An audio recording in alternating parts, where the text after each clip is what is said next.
Professor Paulo Wrobel, no YouTube.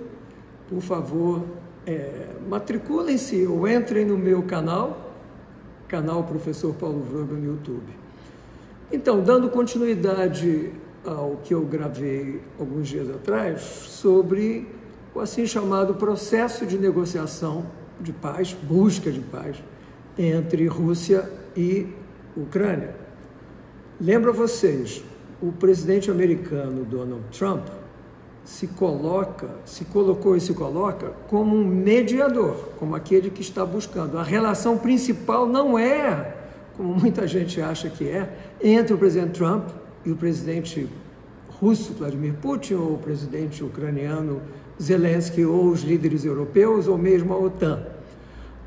O presidente Trump é um facilitador. Se vai dar certo ou não, como sabemos, historicamente, é difícil conseguir um processo de paz. Realmente não é uma coisa fácil o processo de paz, como eu tentei mostrar na gravação passada. Então, cada dia acontecem mais eventos que eu interpreto que dificultam cada vez mais ou mesmo impossibilitam o avanço do processo de paz. Vou citar alguns exemplos. Por exemplo, toda noite, os russos têm bombardeado intensamente as cidades ucranianas. Na noite passada, houve mais de 500 drones russos em Kiev, na capital da Ucrânia, atingindo residências e matando 17 ucranianos, inclusive uma criança. Para quem busca um processo de paz, pensa o seguinte: você busca um processo de paz destruindo a vida de crianças e civis do seu oponente. Isso não é quem está querendo o processo de paz, sejamos francos.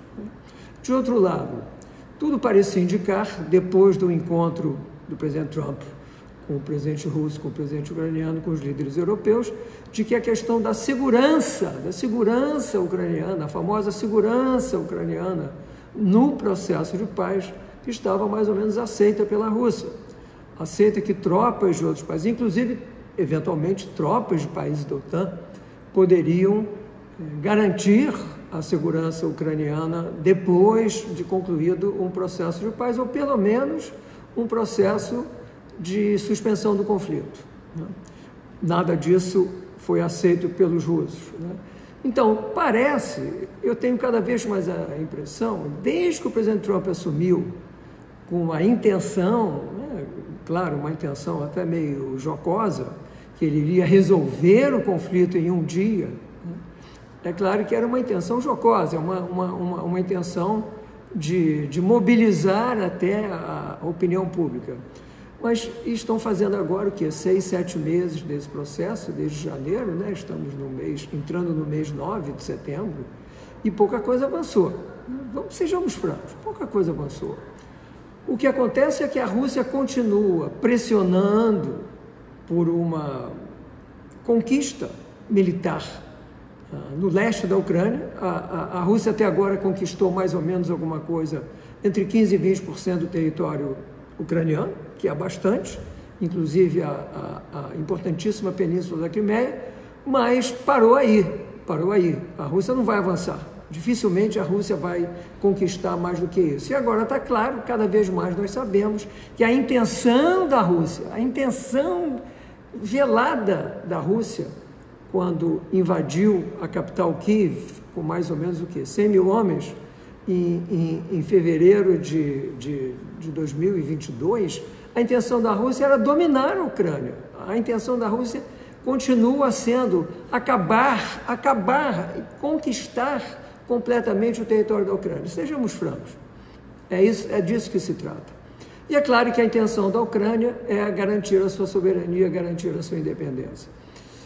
O que vem acontecendo? Enquanto a Rússia continua bombardeando intensamente as cidades, a população civil da Ucrânia, como aconteceu na noite passada na capital Kiev, mas em outras cidades também, no porto de Odessa, por exemplo, o porto mais importante do Mar Negro da Ucrânia, a Ucrânia continua com a sua estratégia de destruir, ou pelo menos dificultar, a produção de petróleo russo, a produção de energia elétrica, a produção de carvão, a produção de tudo da infraestrutura militar e energética da Rússia. E vem conseguindo.